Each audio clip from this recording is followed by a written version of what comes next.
저도 대리운전 하고 싶어서 했던 건 아닐 거 아니에요. 본인이 10만 원 줬다고 얘기를 하시더라고. 차비하라고. 근데 전 받은 기억이 없어. 나는 누구한테 힘들다고 말할 사람도 없었다고. 근데 너무너무 힘들었다고.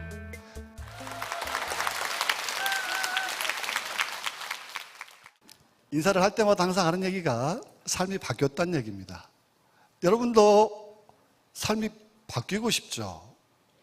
원하지 않은 삶을 살고 있는 많은 사람들의 소망이 잘 살게 되는 거고, 그런 삶을 바라고 있는 것 같아요. 근데 그런 수단을 찾기가 쉬워요, 어려워요? 저도 찾아봤거든요. 되게 어렵더라고. 되게 어려웠어요. 근데 내가 하는 일을 애터미로 바꾼 것밖에 없는데 그 어렵던 기적 같은 일이 현실이 돼버리는 거예요. 이런 자리에 설 수 있는 내가 돼버렸어요. 예전에 저는 캐릭터가 뭐였어요? 대리운전.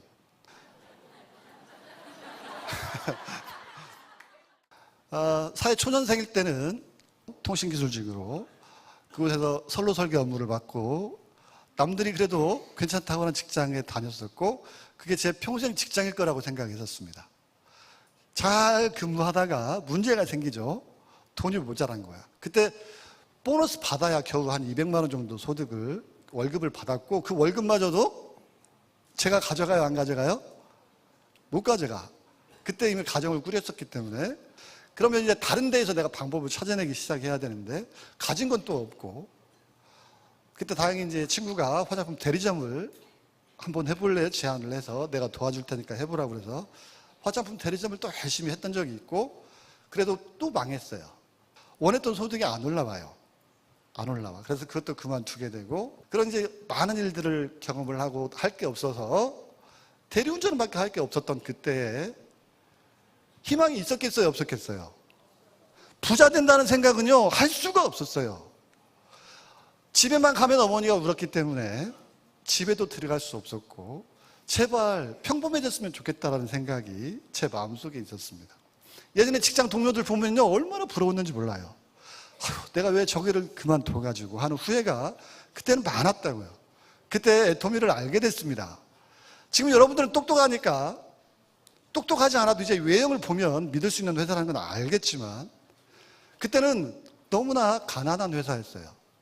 물론 회장님을 뵙기 때문에, 회장님을 보고 나면 그분이 가진 게 하나도 없어도 가난하다는 느낌은 하나도 오지 않았지만, 하는 거 보면 진짜 돈이 없는 회사였다고. 첫 사업 설명이 우리 박정수 크라운마스터가 망해먹은 오리탕집에서 17명을 앉혀놓고 했어요. 그 자리에 다행히 제가 앉아 있었던 거고, 회장님이 몇 시간인지도 기억도 안 나. 5시간은 넘었어요. 그러면서 너희들 중에 이 지역에서 가장 큰 부자들이 나올 거라고 외치셨어요. 너희들은 5천만 원 벌 수 있다고 얘기하셨고, 이 회사가 유통의 허브가 될 거고 세계 초인류 기업이 될 거라는 얘기를 했습니다. 그 17명 중에서 지금 이 애터미의 미래의 모습을, 이런 모습을 그렸던 사람은 아마 아무도 없었을 거예요. 몰랐어요. 그렇게 될 거라고 생각도 안 했어요.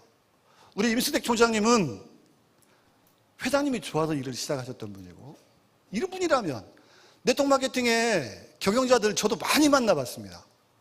어떤 회사가 망하지 않을까? 근데 만나볼수록 뭐가 많아지냐면 실망만 많아져요. 진짜 말도 안 되는 걸 가지고 된다고 얘기를 하시는 분들이 너무 많다고요. 임수택 총장님도 그런 일들을 많이 경험을 하다가, 사람 같지도 않은 경영자들을 그렇게 보다가 우리 회장님하고 만나서 얘기를 하다 보니까 남다르신 거야. 아니, 어떻게 세상에 이런 분이 있나 하는 생각을 하게 되신 거고, 이분과 함께라면 내가 돈을 못 벌어도 이분 옆에 있어야 되겠다. 그래도 내가 뭔가 배울 게 있겠다라는 생각이, 그분이 사석에서 저에게 하셨던 진짜 속내라고요.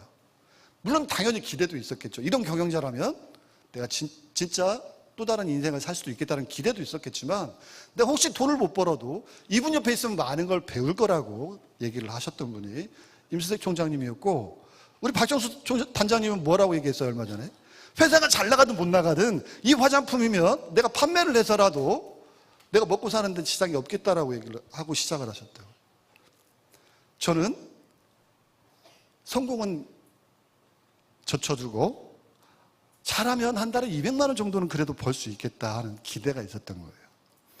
대리운전 한 달 내 일해봐야 한 200만 원 버니까, 그것도 아르바이트가 아니고 전업으로 일해도 200만 원 정도 버는 소득이니까 200만 원, 300만 원 정도 소득을 내가 받을 수 있다면 야, 그래도 괜찮겠다. 그래도 평범한 삶을 살 수 있겠다 하는 기대가 사업을 시작을 하게 됐던 거라고. 근데 거기에서 마케팅 플랜을 얘기했고 다른 네트워크에서 하지 않던 얘기들을 많이 하셨어요, 그분이. 특히 강조하셨던 게 유통의 본질은 좋은 제품 싸게 팔면 사람들은 몰려온다고 얘기했고, 이 저렴한 가격, 절대 가격에 굉장히 많은 시간을 할애를 하셨다고요. 이거는 예전에 제가 다른 다단계에서 들어보지 못했던 개념들이었어요. 그때는 아이템을 가지고 얘기했고 보상 플랜을 가지고 얘기했지, 이 낮은 가격이 얼마나 중요한지에 대해서 얘기하지 않았는데 그런 얘기들을 많이 하셨단 말이에요. 자, 그런 것들이 어디에서 나왔을까요? 회장님 경험에서 나온 겁니다. 경험에서 나온 거예요. 회장님도 네트워커였어요. 다단계 사업을 하셨던 분이고 가장 큰 그룹을, 대한민국에서 가장 큰 그룹을 만들어봤던 경험이 있으셨던 분이라고.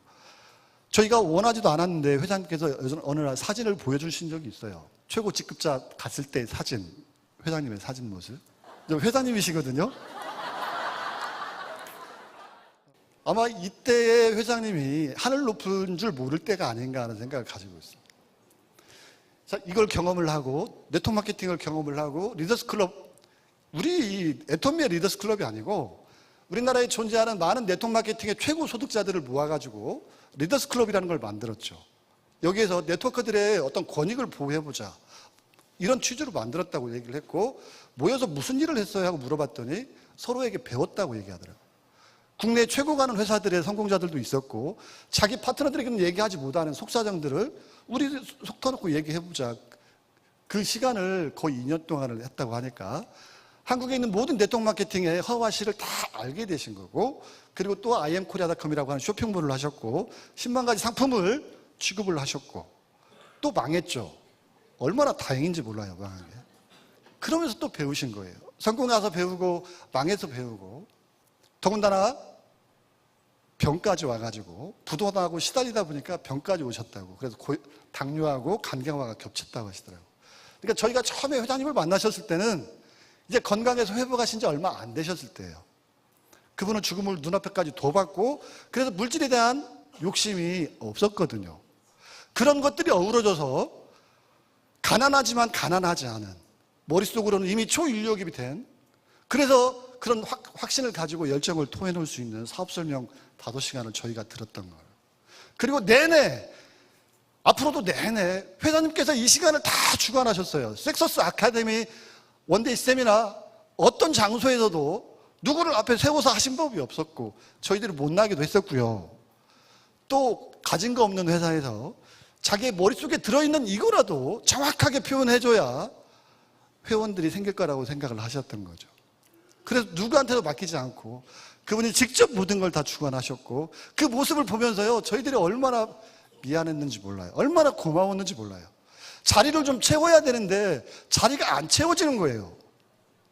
사람이 안 늘어요. 매일 봤던 사람들끼리만 앉아있고. 근데 회장님은 그때도 저희들에게 걱정하지 말라고 그랬어요. 콜마 비엔에치가 지금처럼 크지 않았어요. 그 강당이 한 50명 정도 앉을 수 있는 수용 인원이었어요. 근데 그 자리가 항상 비었다고요. 한 30명 정도가 왔고 비어 있었기 때문에. 하지만 이 자리가 꽉 차고 바닥에 신문지 깔고 앉아있는 모습이 내 눈에 보인다고 그랬어요. 이 얼마나 많은 사람들이 몰려올지 내 눈에는 보인다고 얘기를 했어요. 그리고 시간이 지나니까 어떻게 됐어요? 지금 여기에 다 못 앉잖아요. 몇 번을 옮겨서 이리 온 겁니다. 첫 석세스 아카데미를 대전에 있는 동학산장에서 했어요. 동학산장에서. 1기 사진이 없더라고요. 그래서 2기 사진을 준비를 한번 해봤습니다. 저기 가운데 얼굴 큰 게 저예요. 회장님 뒤에. 제 얼굴 작은 줄 알았더니 크네요, 얼굴이. 이게 제 2회 석세스 아카데미 전 참석 인원이에요. 몇 명인지 해봤거든요. 40명이 안 되더라고. 40명이 안 됐어요.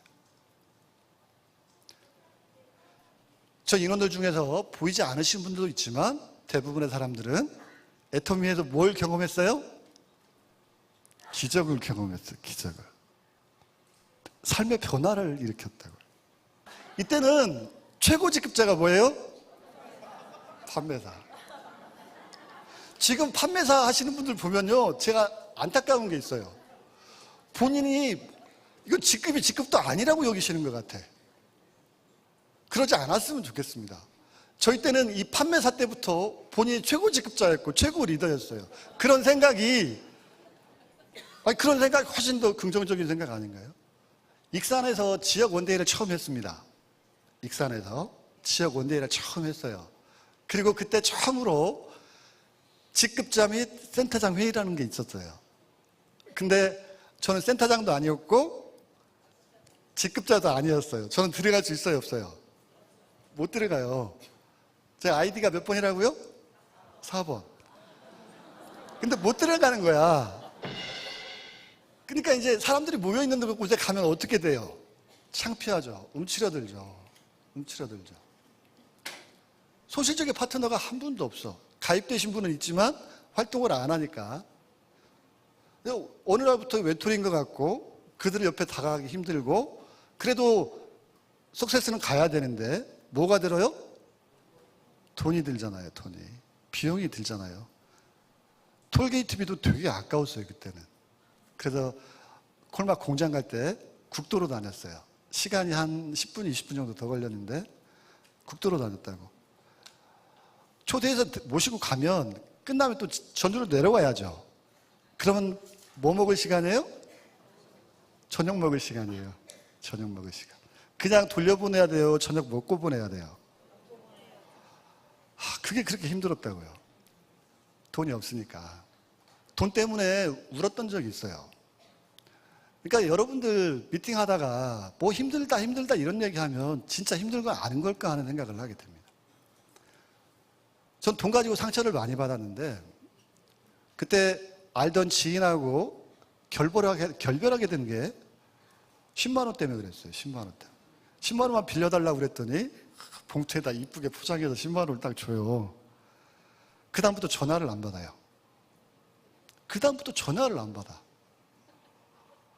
얼마나 창피했는지 몰라요. 초창기에 이제 일을 그만뒀다가 힘드니까 그만두게 되더라고.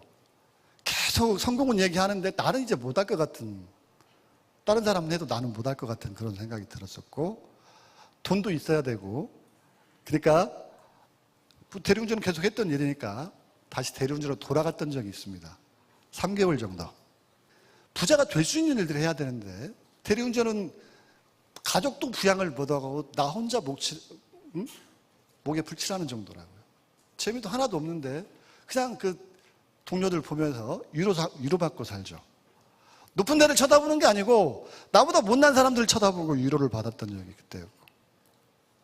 근데 다시 돌아올 수 있었던 게 그래도 저를 사랑해주는 스폰서님들이 계셨고 파트너님들이 계셔가지고 저를 잊지 않고 그분들이 한결같이 전화를 해주셨어요. 나 이제 돈 벌고 있는데 당신도 여기 와서 다시 돈을 벌었으면 좋겠다. 아까운 시간 허비하지 말고 다시 돌아와라. 참 고마웠던 분들이고 그분들 덕택에 제가 다시 애톰이라는 이 공간에 합류할 수 있었어요. 힘들고 바쁠 때 나가 있다는 거는 공감을 못 얻는 거잖아요. 그들이 다시 받아줬기 때문에 내가 다시 돌아올 수 있었던 거지. 그들이 나를 이상한 눈으로 쳐다보고 배척했다면 제가 다시 돌아오지 못했을 건데 그분들이 저를 받아줬기 때문에 다시 돌아올 수 있었고, 그리고 집을 떠날 수 있게 제안을 해주셨던 분도 저희 스폰서님이셨고, 그래 제발 좀 고향을 떠나세요 독려해줬던 분도 우리 박정수 단장님도 떠나라고. 본인이 10만 원 줬다고 얘기를 하시더라고. 차비하라고. 근데 전 받은 기억이 없어. 왜 줬는지 안 줬는지 모르겠어. 줬다니까 줬나 보다 하고 있습니다. 그게 중요한 건 아니지만 그 마음이 얼마나 고맙냐고요. 여러분이 이 세상의 주인공이고 이 사업의 주인공이 스폰서가 아니에요. 여러분이라고요. 여러분이 1억을 들였던 2억을 들였던 여러분의 기업이라고, 여러분의 업체라고 생각을 하고 운영을 하시게 된다면 여러분 많은 갈등이 없어질 거라고 생각을 하고 그때 그걸 경험을 했어요. 그리고 그때부터는 속도가 나더라고요. 판매자가 힘들지 않다라는 걸 처음에 보여줬던 분이 우리 임병구 총장, 조상영 총장님이세요. 그분들이 4월달 무렵에 와서 사업을 시작을 하셨는데 첫 달에 바로 판매사 가시고, 그때까지는 다 이 일이 힘들다 생각을 했었는데 그분들이 모셔가지고 얼마든지 할 수 있다고, 이렇게 해낼 수 있다고 보여주셨던 분들이 그분들이고, 그때부터 사업에 아마 속도가 났던 것 같습니다. 그 중간에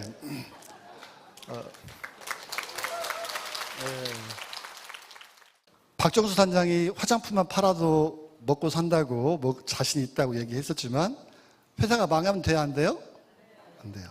근데 자꾸 불안하고 회장님하고 친하니까 자주 전화를 하고 상담을 하다 보니까 그 불안감을 회장님께서 아셨던 거예요. 그래서 그 박정수 단장에게 편지를 쓰신 거예요. 메일로 보냈는지 편지로 썼는지 모르지만 편지지에 적어가지고 우리 박정수 단장이 읽어준 적이 있습니다. 그거 보고 자기도 감동 먹어서 울었대. 너무 감동이 왔대. 그게 계기비행이라고 하는 거거든요.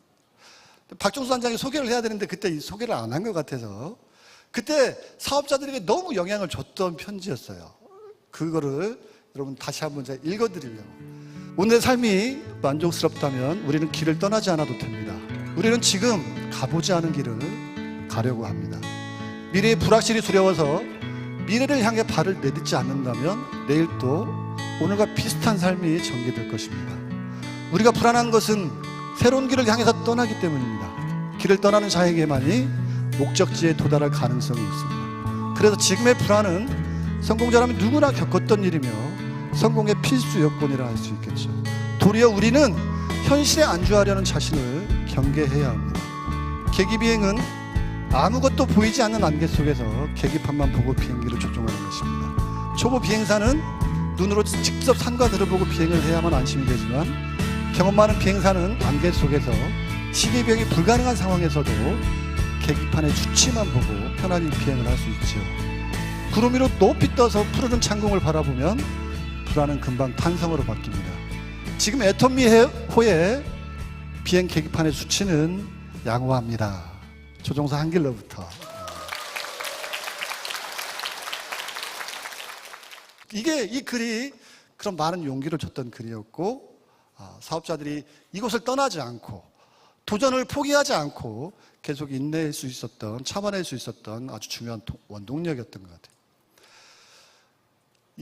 이 애터미가 시작은 했는데 가난하다고 했잖아요. 얼마나 가난했냐면, 우리 이덕우 단장님은 봉천동을 얘기하는데 봉천동은 좋은 사무실이었어요. 좋은 사무실. 처음에 이제 드디어 우리가 본사 건물을 입주하게 될 거라고 연락이 와서 부랴부랴 상경을 했죠. 남부터미널 앞에 도로변 건너서 2층인지 3층인지 그 건물 괜찮아 보였어요. 그래서 거기에 금방 입주할 거라고 생각을 했는데 소식이 없어. 누가 돈을 빌려주기로 했는지 뭐가 돈이 안 맞는 거예요. 그래서 입주를 못하고 또 시간이 계속 지나더니 장안평에서 사무실을 냈대요. 뜬금없이 장안평이래요. 장안평은 그 중고차들 파는 데 유명한 데잖아요. 그러려나 보다 하고 갔는데 기분이 되게 안 좋아. 건물에 들어갔더니 천정이 거의 뭐 제 머리하고 닿을 듯만 그렇게 낮은 데고, 조명이요 다 형광등이 나갔어. 밝지가 않아. 더군다나 한쪽에는 막 이상한 물건들이 쌓여져 있고, 여기도 하루 종일 쓰는 게 아니고 나눠서 쓴대. 나눠서. 그곳에 처음 가서 구경을 하고 밑에 내려와서 식당에서 들어가서 식사를 하는데, 이 얘기는 우리 박영욱 총장님이 자주 하시던 얘기예요. 지글지글 고개를 굽고 있으니까 우리 메뉴도 당연히 고기겠지 하고 기대를 하고 앉았는데, 고기는 한 점도 안 나오고 백반 시켜서 먹고, 안주 삼아서 옆에 테이블 쳐다보고 침 꿀꺽 삼키고 그 밥 먹었다는 얘기를 그분이 가능하시더라고요. 거기에도 오래 못 있었고 다시 또 옮겨왔어요. 이게 이제 교대 쪽에 곧 철거 예정인 건물이었던 것 같아요. 거기도 가봤거든요. 이제 철거를 해야 되니까 바깥에 보호막 치고 이제 공사 다 시작하려고 준비를 다 해놨는데도 이 애터미라는 회사만 안 나가는 거야. 갈 데가 없으니까.